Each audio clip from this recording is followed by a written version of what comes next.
Hello, I'm Rich Bialek, and welcome to the Bialek Group Report. Today, I'm really excited to have with me two of the pioneers in prepaid and really in African fintech.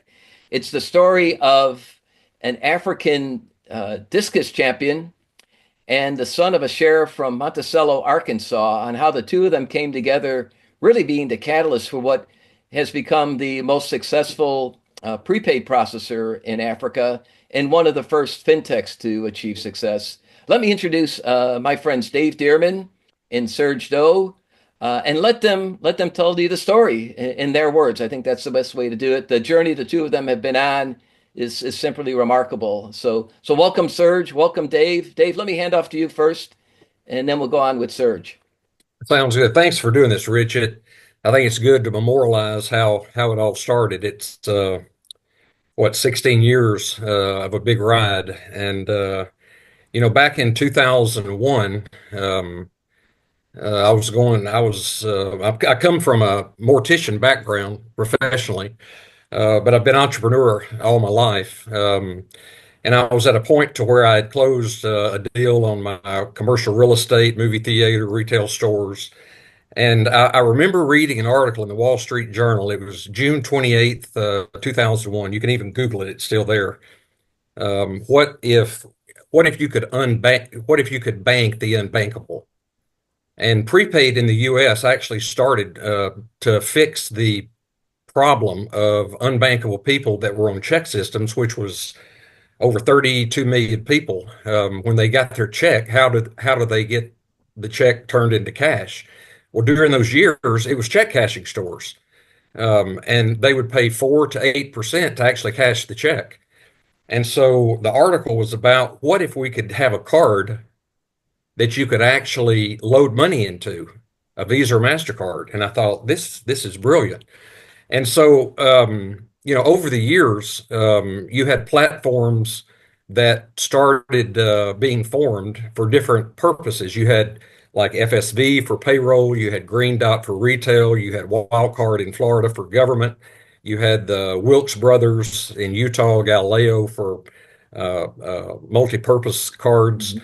And so, anyway, long story short, I went from Arkansas to Sacramento, California, and worked with some friends there for about a year on programs, kept getting pulled to Los Angeles.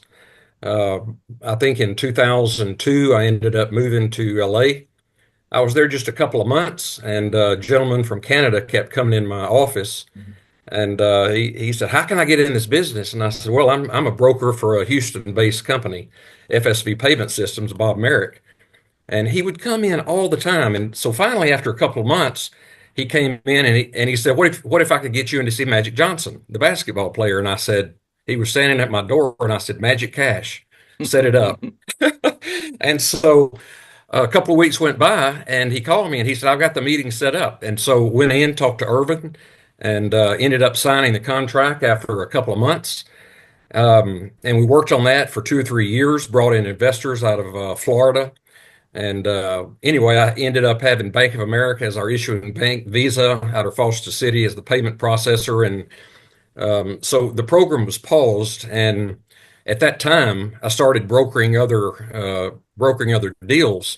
But I tell that story because I was over the business development side of it, and my name was all over the media. And one of the publications was Black Enterprise magazine. And I think that's where my brother Serge picked up my name and number. And this guy he'll tell his story, but I think he was working in LA Fitness. But every week he would call me, "You got to bring this to Africa. You got to bring this to Africa." And I'm like, "Where is that?" And so he kept calling. And finally, I was talking with Bob, and Bob Merrick, he said, "Well," he said, "I was going to South America." He said, "If they're serious," he said, tell them to come into Tulsa and we'll sit and meet with them." And so they ended up, one of Serge's guys, Mati Adrago, I think flew into Houston first to FSB. And uh, I'll let Serge tell that story, but they eventually brought in some bankers out of Ouagadougou, Burkina Faso into Tulsa, and they were serious. And about 2 weeks later, I found myself on a plane to Abidjan during the war. and was there a couple of days, and then flew to Ouagadougou. I was in Ouagadougou for a couple of weeks, and ended up signing the contract, and went back home and ended up living in Ouagadougou for a year with Mhm. Serge, building and integrating the systems with GTP together. And I remember the first time after a year, we took the card to the ATM at the hotel, and it worked. and and it was just it was like magical. And but yeah, it's been a long journey. And that bank ended up UBA bought this small French bank, Mhm. and that took us to Lagos, Nigeria. And I ended up living in Lagos for close to 2 years. And Serge and I signed the group contract for UBA. That took us into 22, 23 countries. And then after that, we signed Echo Bank, 34 countries, and the rest is history. I remember being in the back of a car all the time with Serge, and I'm like, "Where are we going?" He said, "Just sit back there and relax." He said, "We'll get there." And he said, "You'll do your position in the presentation when we get there." That But is wild. anyway, I it's think really been a ride. So let me stop there and turn it over to sure, my sure. No, brother. that's really great. And think about it, it goes back 2001. Here we are 24 years later and the journey and I think that's how overnight successes work. It's a matter of years and years and years and staying powder. And when you think Yeah, about and what we actually did, yeah, looking back, and all of the different program managers and banks we met with. But what we did is we educated the market. No one knew about prepaid. So we educated, we trained the market first, then we sold them. yeah. So Well, Serge, our brother, Serge, how did it look from your Yes. perspective? How did you find him? How did you make your way? If I remember right, I mean, your athletic success took you to the U.S. But here, please Right. tell the story. Connect us with how you connected with Dave and GTP. Yeah. Thanks, Rich, for having us and then allowed us to share this story. David, my brother David, and myself. Wow, it's been a long, long journey Yeah. that we went through, and then it went from a vision. It take a vision to with action to be able to be where we are right now and to have this story of this company GTP that we have started 24.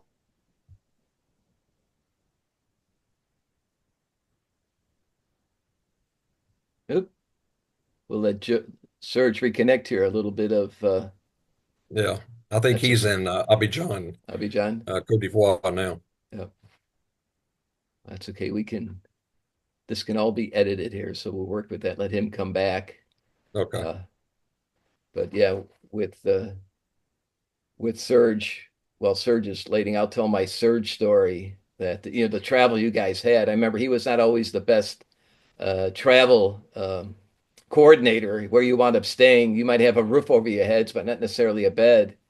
But I remember a trip. It was in Abidjan, where I think Serge is now, and we had to get to the a flight, and it seemed like a fairly close connection. And it was also on Eid, where you had everybody's getting the goat for their feast, and we're heading. I think it was north to the airport, and as we got maybe 5 kilometers away, just traffic jam as people were stopping to pick up their goats. And all of a sudden, what happened was Hello? oh, hi, Serge.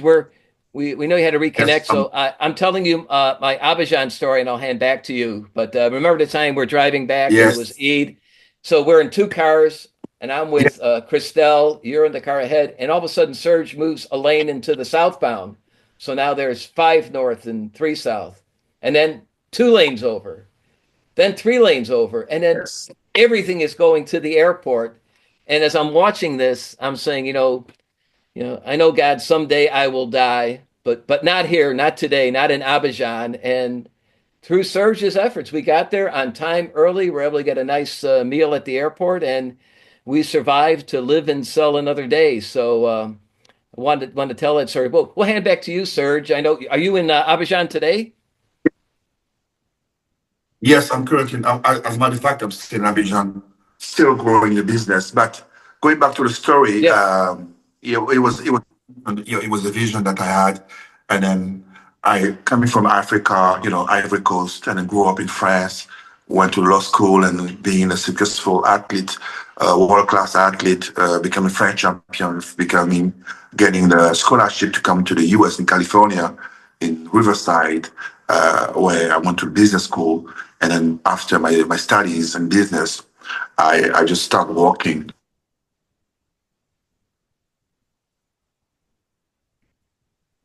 Whoop.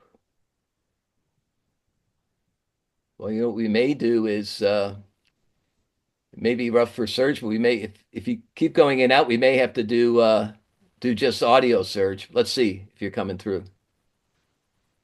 Hello? Hello, hi Serge. Yes, I think it looked like the network is to have some Yeah, issues, huh?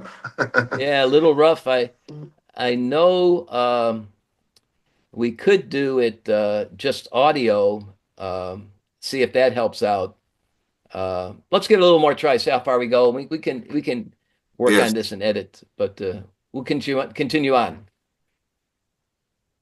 Yeah, you can give us a little bit more story so we can do the edit as Yes, part of it. sure. So again, it's just I was reading to the magazine.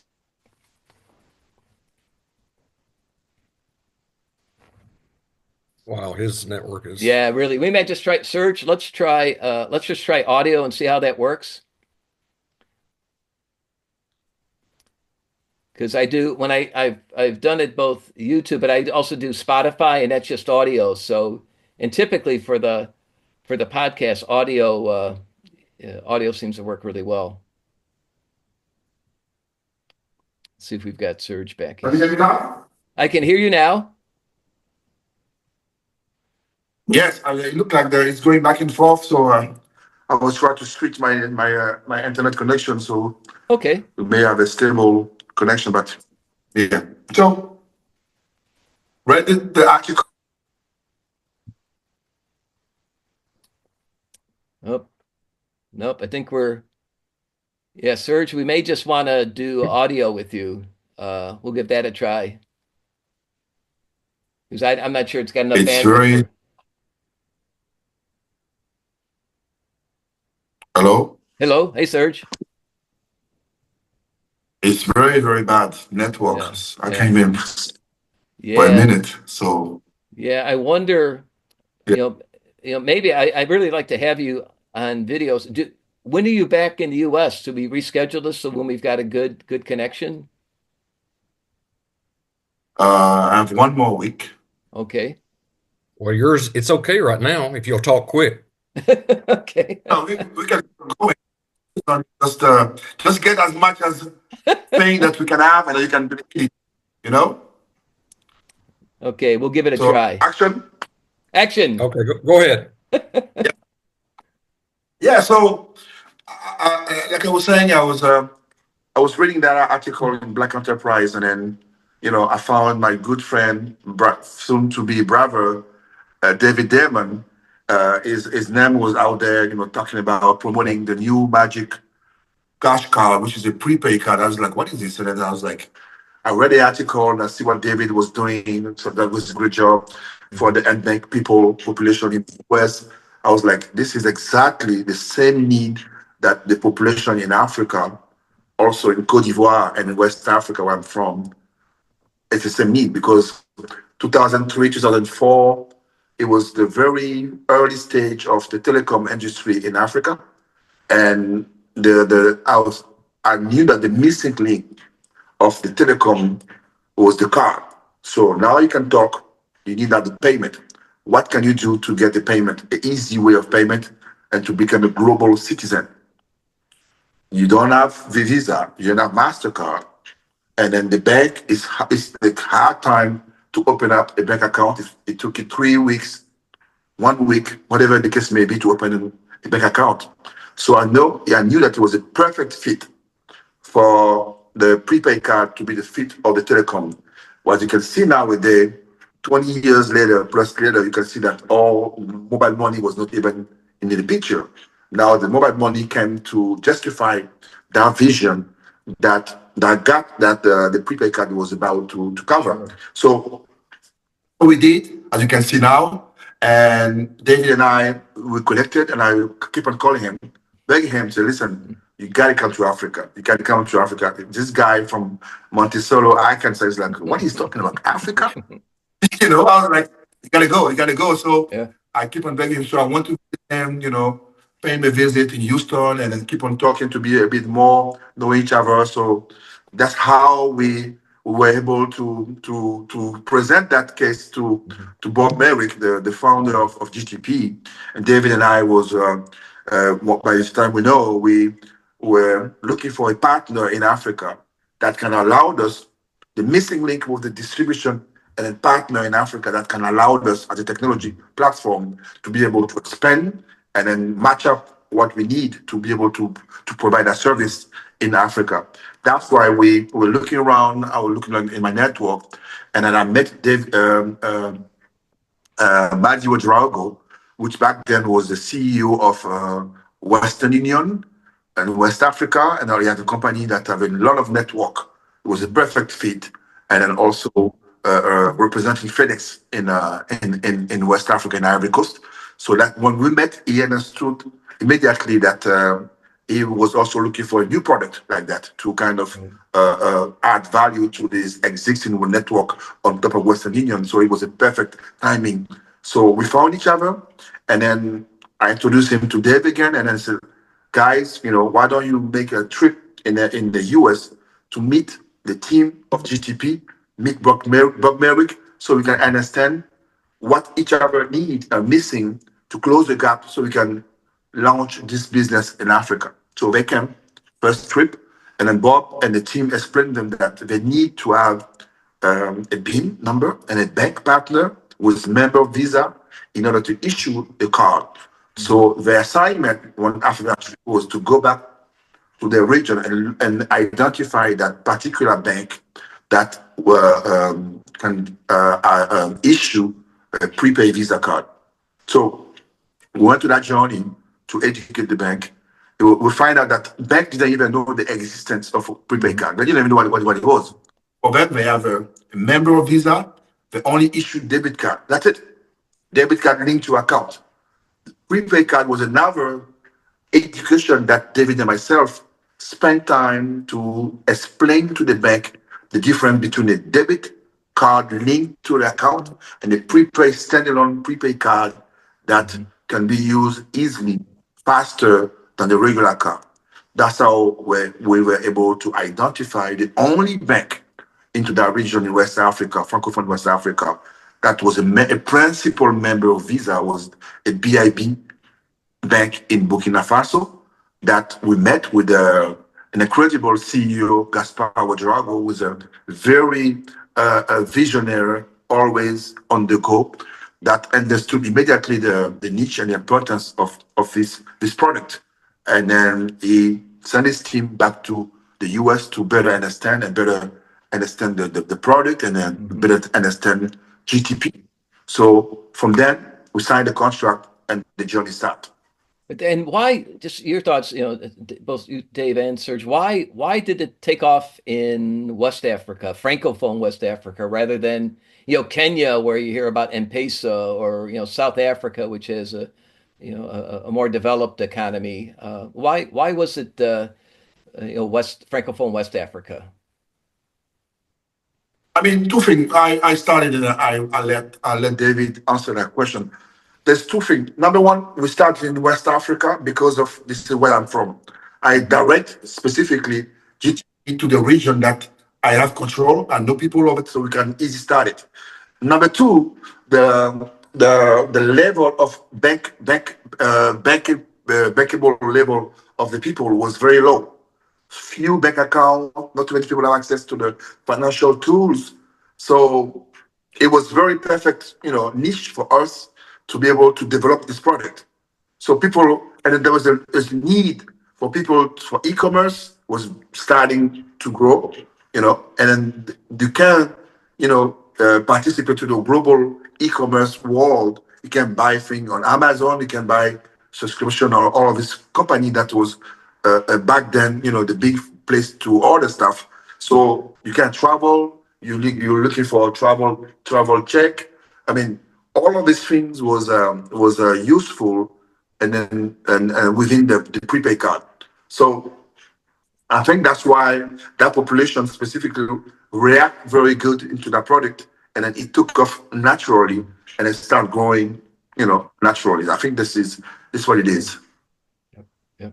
I would agree. I think it's because Serge is from West Africa, and that's just where the network, his network and contacts were. But I will say the bank, once we launched, they promoted it along with Visa very, very well. And and the bank was making a lot of money on this card. Right. It was really impressive because there's a lot of travelers in this particular region. And of course, the bank was making off of the FX and the fees and everything. But I remember the card to card transfers for money transfer. That was one of Marty's Mhm. angles on it. Um, but yeah, I think it was mostly because Serge was from there. And there was, so let's date that. We're talking when BIB first launched, that was like 2008, maybe 7. 2007. We lived there in 2006, Seven, and we 6. spent about a year and then launched in, I think, 7. Okay, now I'm going to introduce a little food through all of these. So I've got one question, my trivia, or just for my audience. What is bicycle chicken?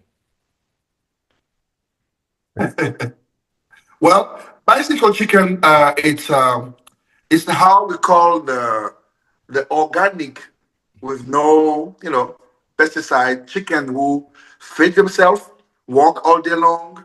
Athletic chicken, which in Africa, chickens walk all over the place in the village, so they eat anything they can find to eat. And their So legs look like a they're bicycle. not exactly. So they're very thin and they're very athletic. So that's why we call them bicycle chicken because they're very skinny. They're not as big as we used to the big chicken in the US, with all the product that goes around. This is an organic chicken that fed himself and self-raised himself. Oh, that's great. Now I got let's bring in, you guys were key. I wish we could have Bob Merrick on his the story. A man, from Buffalo, New York, found his way to Tulsa, Oklahoma, helped with some real estate revamping. I think Bob was once an accountant for George Steinbrenner, the Yankee owner. But if I can, let's bring a few of our friends in. Maybe our other brother from Nigeria, Mr. Anderson. I call him the professor. When did Ike join the team? Ike was actually working at UBA in Lagos, Okay. and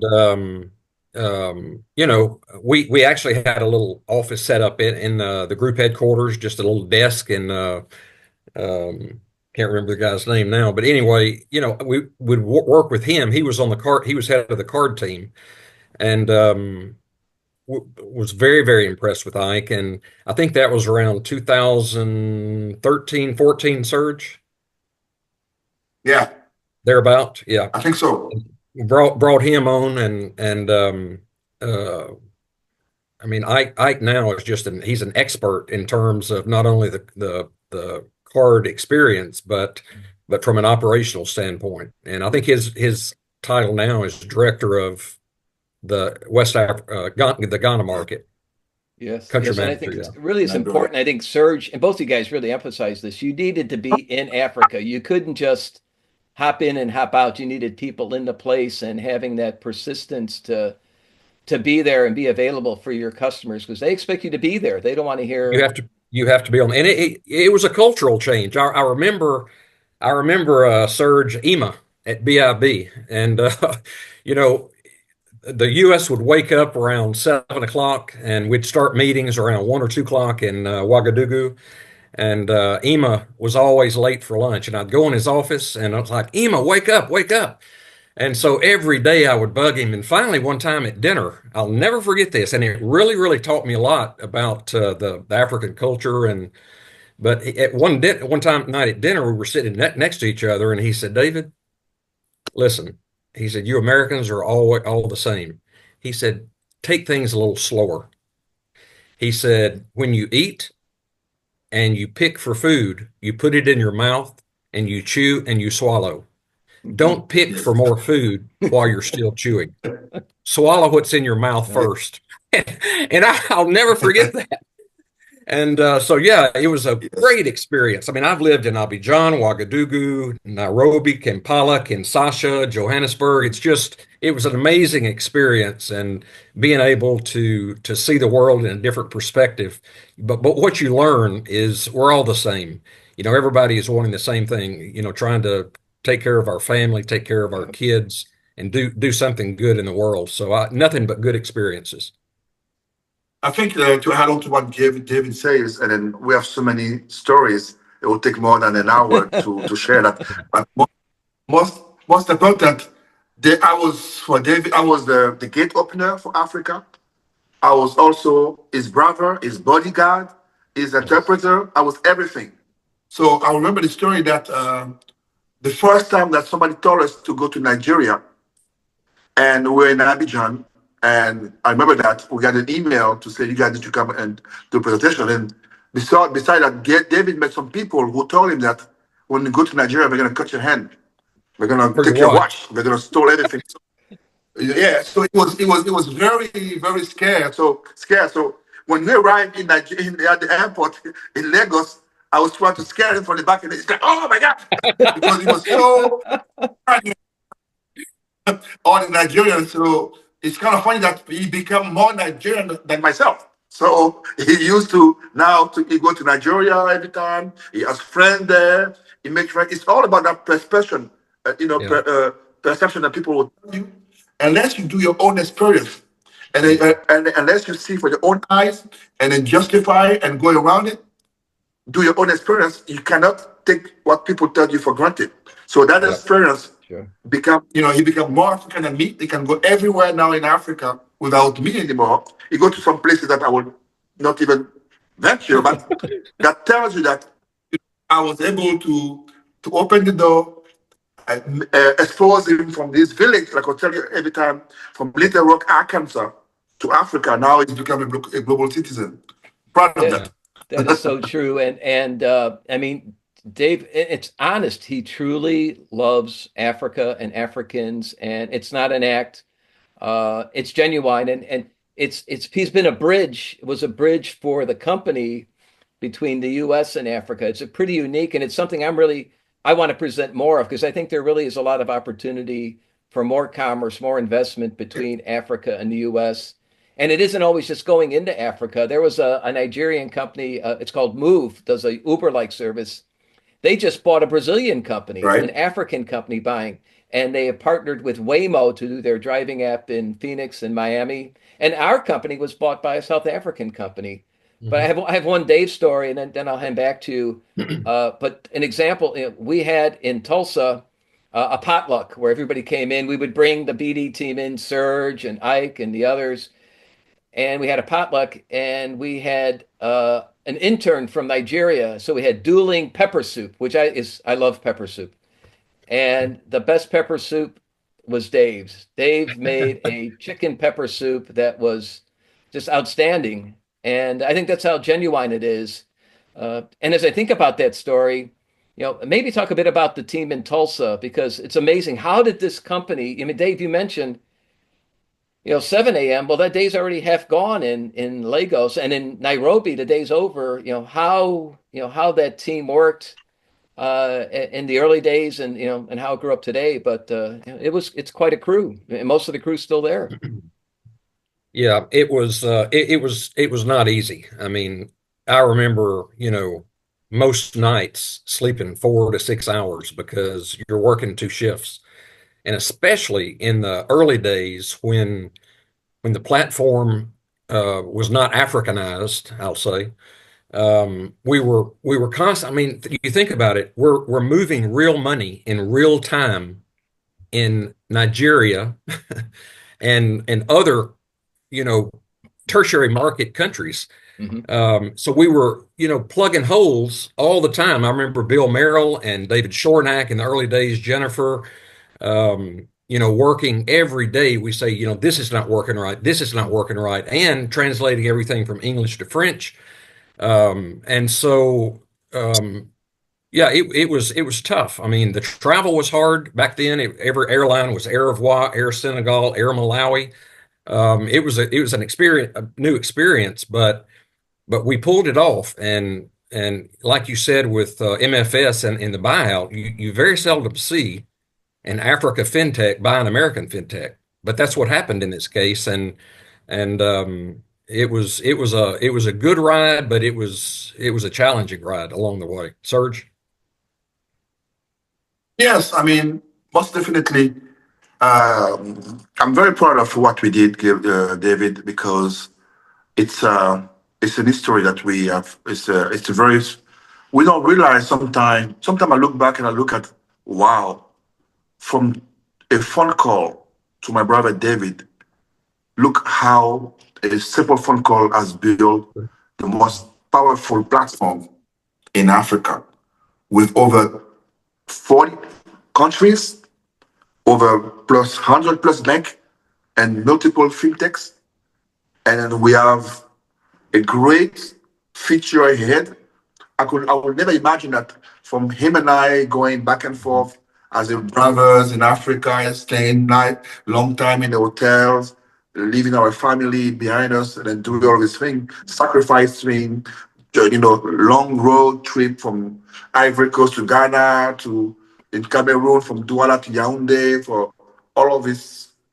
We will never imagine that we were building one of the most powerful platform or fintechs or tech company that Africa can imagine. It's a very sometimes we don't realize and take it for granted, but it is what it is.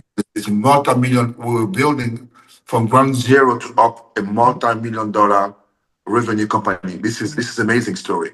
This is It amazing. sure is. And I saw you've got the image of the Golden Gate Bridge behind you there, Serge. And I think we did a lot of bridge building. And I came later. I joined in 2014, but I first became aware of GTP in 2012 when I worked for Visa.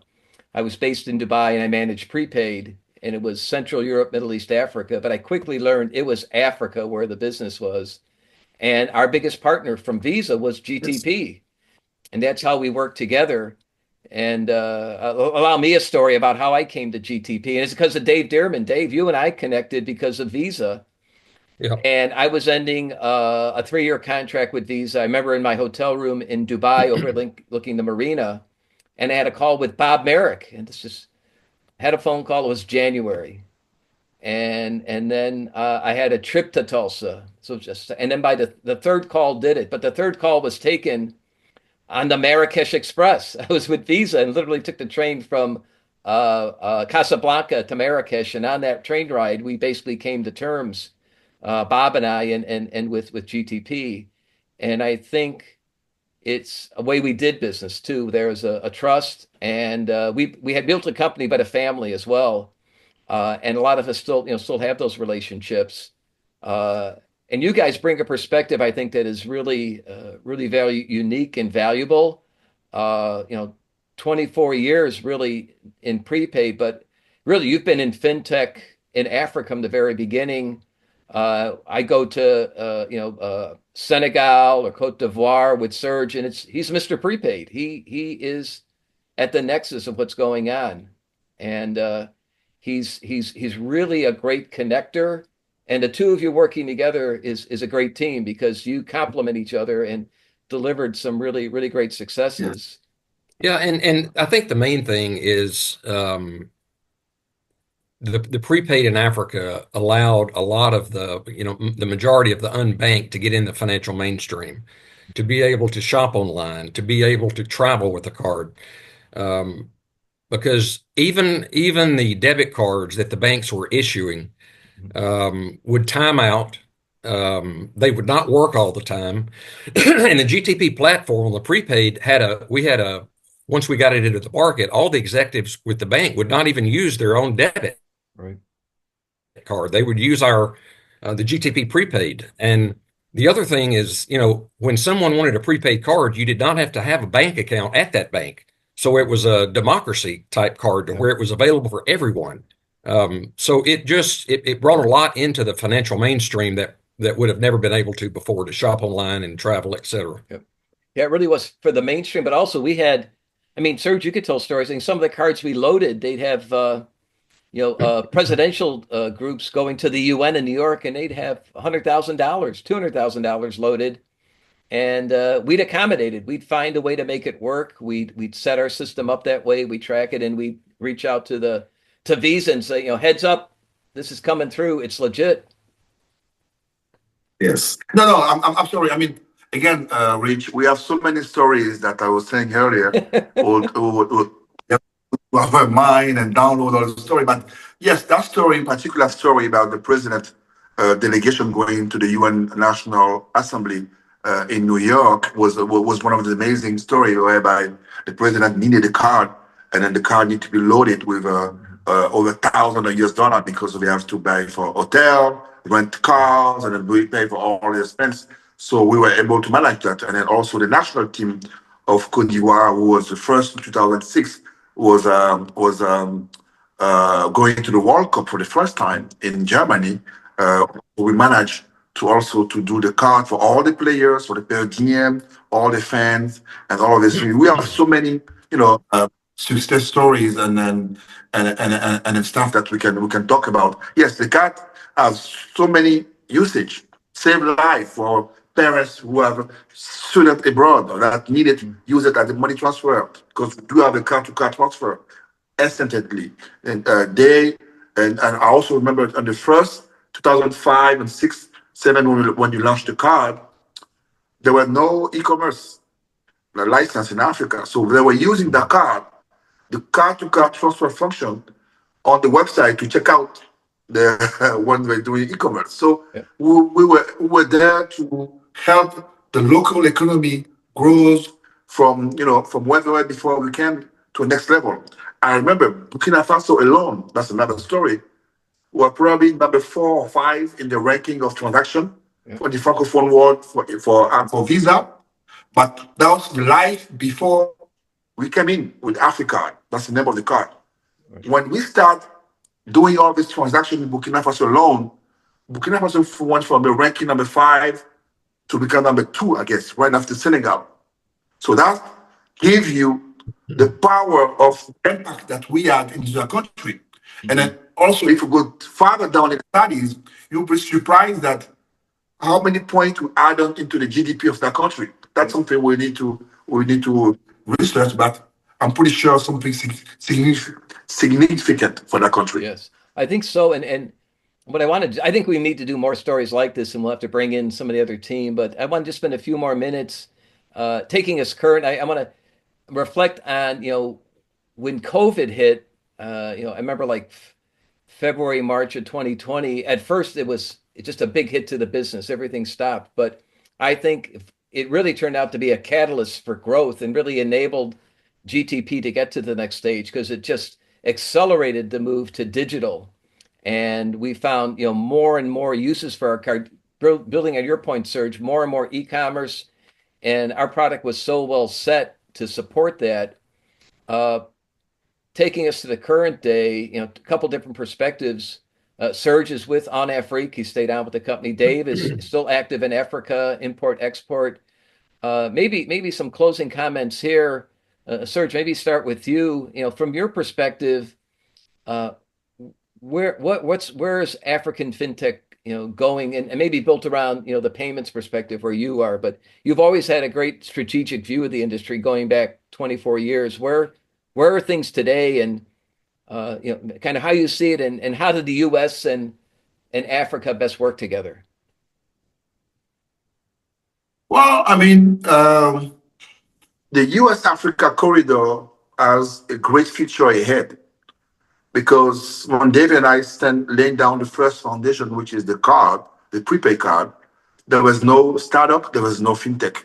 Mhm. We have to educate the bank first. Then the second layer on top of that was the government product, the program manager. Now we are in the era of fintechs.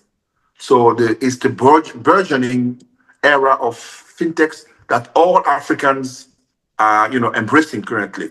So we have a great future, and then we're playing our role naturally because most of the fintechs, after building the platform or the app, they're looking for something to pay.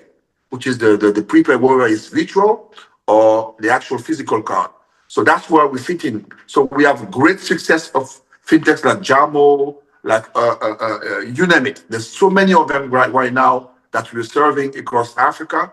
That means that we are perfectly fitting in the evolution of the market. So we're growing. We're a natural partner of that vibrant tech economy that Africa is embracing right now with the youth, with the in Nigeria, in Kenya, in South Africa. Damn it, we are right there. And then the US knowledge is there to, no matter what you think, GTP was originally the US solution for Africa. So we need to also continue to remind that even though GTP was acquired by an African company, but the DNA of GTP is American. So the American DNA technology was able to empower the local African life in various ways. Well said. Thanks, Serge. Dave, your take? Yeah, well, I agree, Serge, and I think I think what we alluded to earlier is the people in the company really made a difference. Bob ran this company as a family company. Um, and salaries are expensive in the U.S., but he maintained it there. Our developers were there. And I think that the success of the company was a lot due to that aspect. That you look at Jennifer Ray. Mm-hmm. She was always. I mean, the bank could call her at home on her cell phone, WhatsApp, whatever. She was always there solving problems. Absolutely. The same that Serge and I did, day and night. But I think it goes back to Bob Merrick, and we have to give him a lot of this credit because Absolutely. he built a company with the right people, and we brought that ideology to Africa. Mm-hmm. My EMA story, we were really pushing them to become the very best at what we knew that they could do. And so, I mean, you look at the fintechs, Jamo, they've brought in so many new angles to the card to monetize not only the transactions but third party services. We were the pioneers. Mobile money is big in Africa. We all have M-Pesa. We all do mobile money. But what happens if you travel outside the zone? Right. How do you access your money? Yes. You can't. So what we did is we tied the mobile money wallet with the card with MFS, now on Afrique. And if you have $500 in your mobile wallet and you're in Dubai or Hong Kong, you can remove your money. So, I think that all of the value-added services that we brought in, we made a lot of the right decisions to build the company.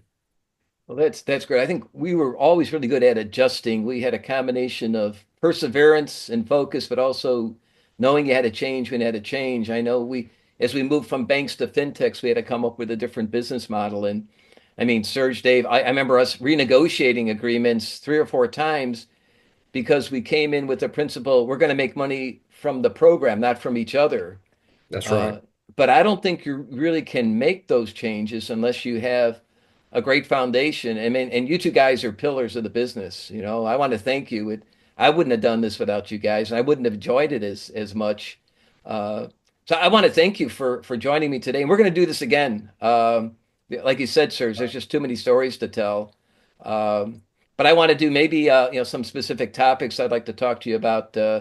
What's happening with AI and crypto, and I've been bringing in some of the U.S. policies, what's going to happen with investment. But for today, I just wanted to share what I call the GTP origin story. Again, thank you for tuning in from across the world, Cairo and Abidjan. And I want to thank our listeners for turning in too. Ask you, hope you found this discussion informative and entertaining, and hope you'll tune in again. And please follow us and like us on Instagram, Spotify, YouTube, however you find us. But most of all, thank you, Serge. Thank you, Dave. Be good, and we'll talk again soon. And thank you, Rich. Thank you, I Rod. love what you're doing with the Bialek group, and just keep it up. It's really informative. All right, we're gonna have to get together Absolutely. somewhere, maybe in Abidjan, have some Puyo DJ, or Chicken Yassa. This Cameroon. Aloco is Loco. Oh, okay. Thank you. I stand corrected. Thank you. All right, guys. Be good. Be All right. well. Cheers. Bye bye. Cheers. Bye bye.